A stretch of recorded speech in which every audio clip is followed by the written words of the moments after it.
for the second straight month in a row. This marked the first drop in consumer prices dating all the way back to the COVID pandemic. Prescription drug prices saw the largest monthly decline on record. Prices for airfare, used vehicles, and car insurance all decreased as well. And energy prices fell 2.4% in March, driven by plummeting gas prices around the country. Also yesterday, House Republicans answered President Trump's call to move forward the budget resolution and officially set the stage for the passage of one big, beautiful bill. The American economy will boom after this bill is passed and the rest of the president's pro-growth agenda goes into effect.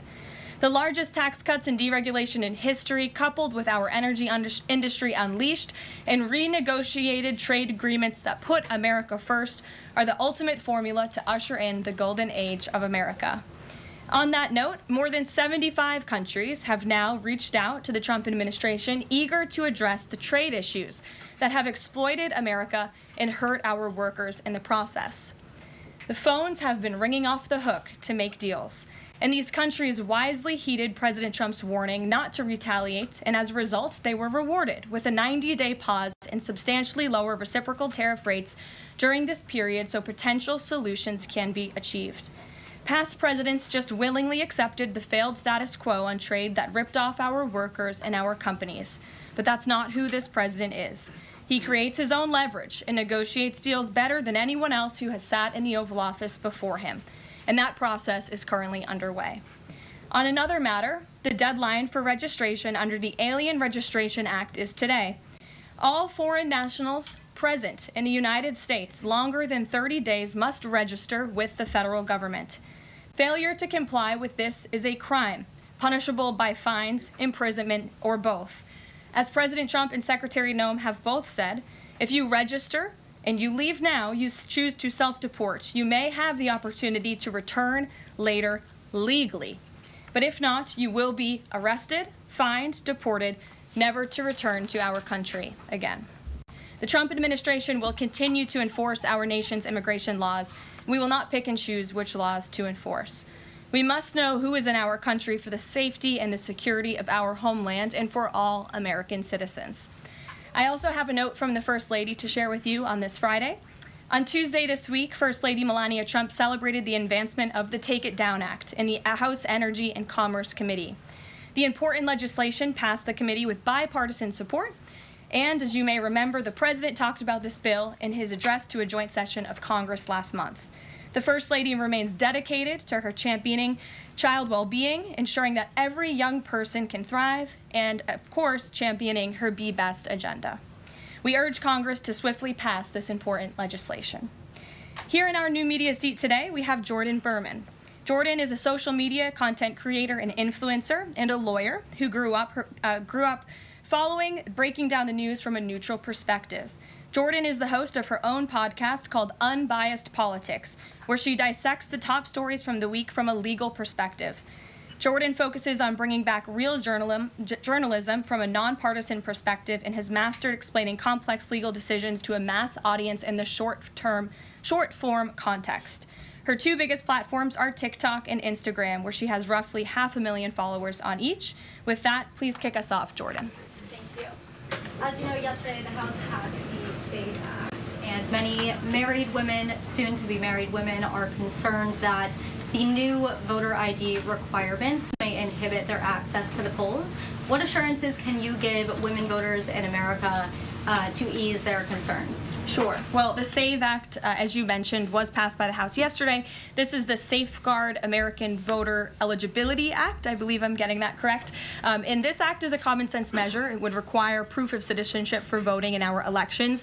The Democrats have been fear-mongering about this bill, have been saying that married women, if their name has changed, they didn't change it on their identification, would not be able to vote. That is complete fallacy. There are outlined in the bill about how to avoid avoid that. The president very much supports a common sense solution to ensuring that only citizens can engage in our elections. This is critical to improving the integrity of our elections and also the trust that American citizens need to have in our electoral process. So the president supports this bill, and that is a myth that has been proven wrong by the text of this bill. And I believe some of the co-sponsors of the bill have been very vocal in addressing that. And certainly I myself, as a married woman, would not stand before this podium if the president did not support such a common sense measure. Thank you. For my next question, I actually want to give a voice to the American people. I sourced the question from one of my listeners. Her name is Bryn. She is from Oregon. And she asked, what, if any, plans do you have, the administration, for the money that will be generated by tariffs imposed on foreign goods? How will the administration facilitate the development of American industries when many critical components, labor, parts, etc., are much cheaper and more feasible from foreign entities? It's a great question from your listener, and I want to thank her for submitting it to you to ask. That's the part of the new media seat, is so that everyday Americans across the country have a voice in this room. So thank you again for being here. Thanks for the question. The president's point about his trade and tariff agenda is to bolster our manufacturing industries here in our country, to bring down the cost of living here in our country, and to ensure that we are maintaining critical supply chains here in America. We cannot be dependent on countries like China if we want this country to be strong and wealthy. So the president wants to restore wealth to America by shoring up these jobs here at home, which will result in good paying jobs and higher wages for the American public.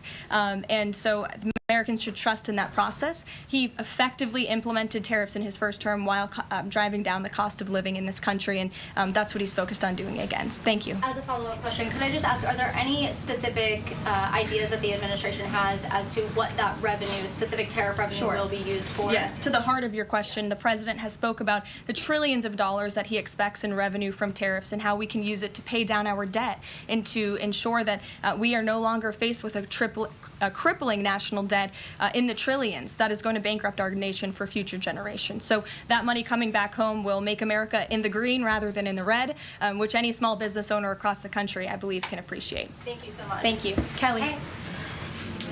Tomorrow there will be negotiations between the United States and Iran in Oman. What are the president's chief goals for that, and is he satisfied with how Iran is responding to this? They don't want direct face-to-face negotiations, instead sort of old-school shuttle diplomacy where they're in separate rooms and messages are passed back and forth. So is the president comfortable with the arrangement there, and what is the chief objective? Well, I have spoken to both the president and also his national security team who will be engaged in these discussions. These will be direct talks with the Iranians, and I want to make that very clear.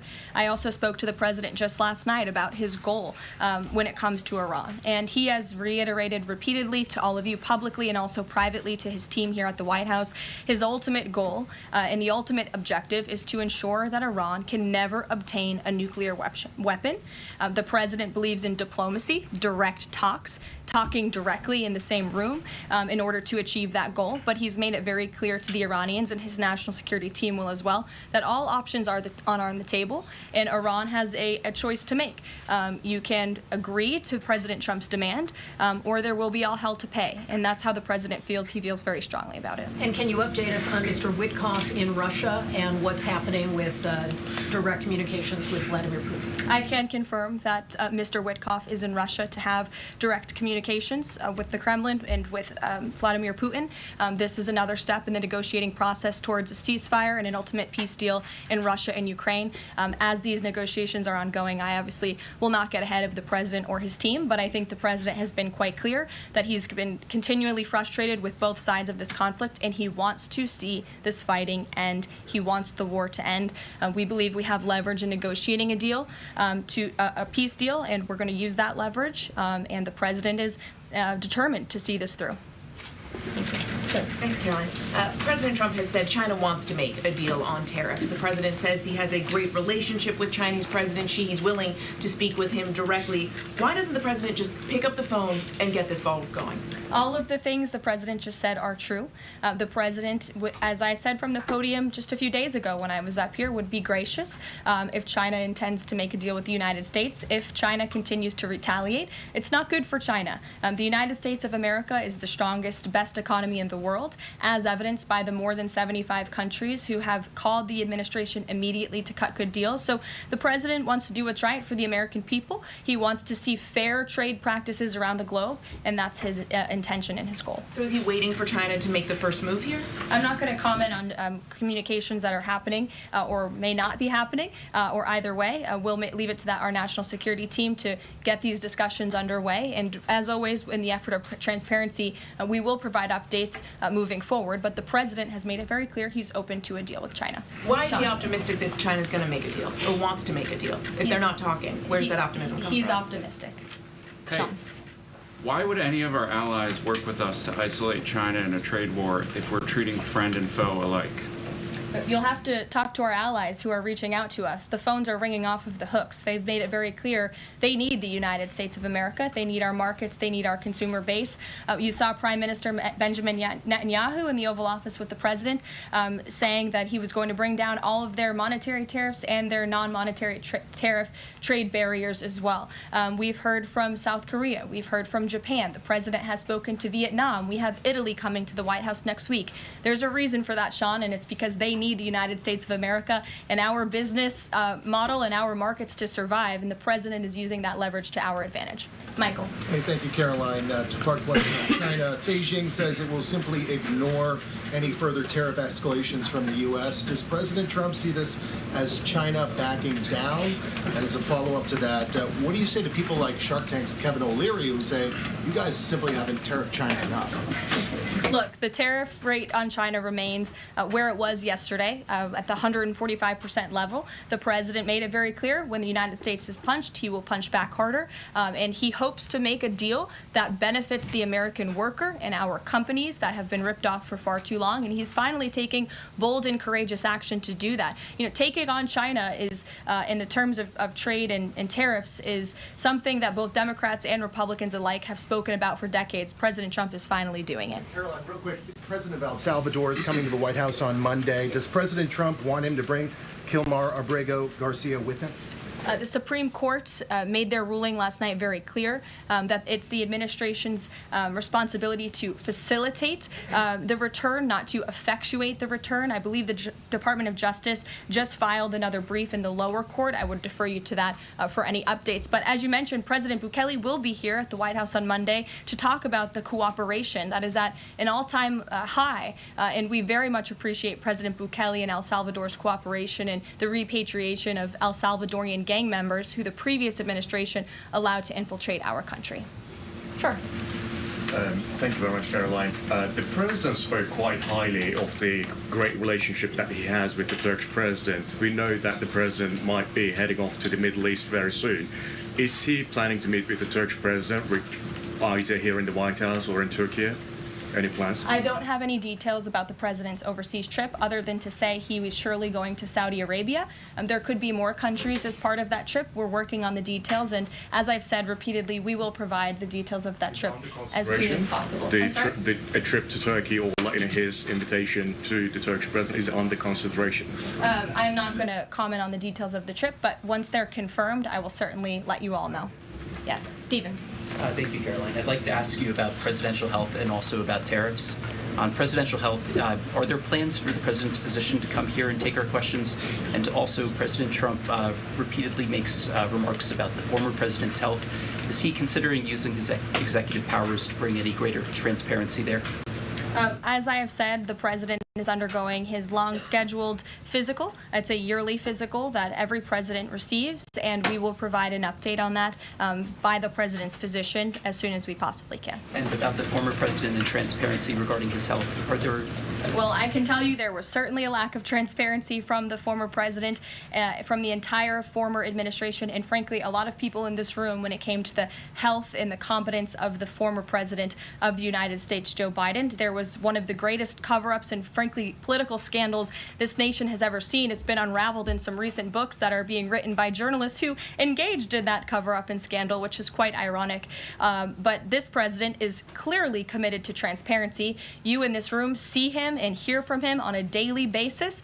You in this room know from covering him, it's hard to keep up with him. He is a machine working around the clock every single day. And the physician, after today's physical, will provide an update on the report in the effort of transparency. If I could ask about tariffs, there have been big swings this week in the Treasury bond yields.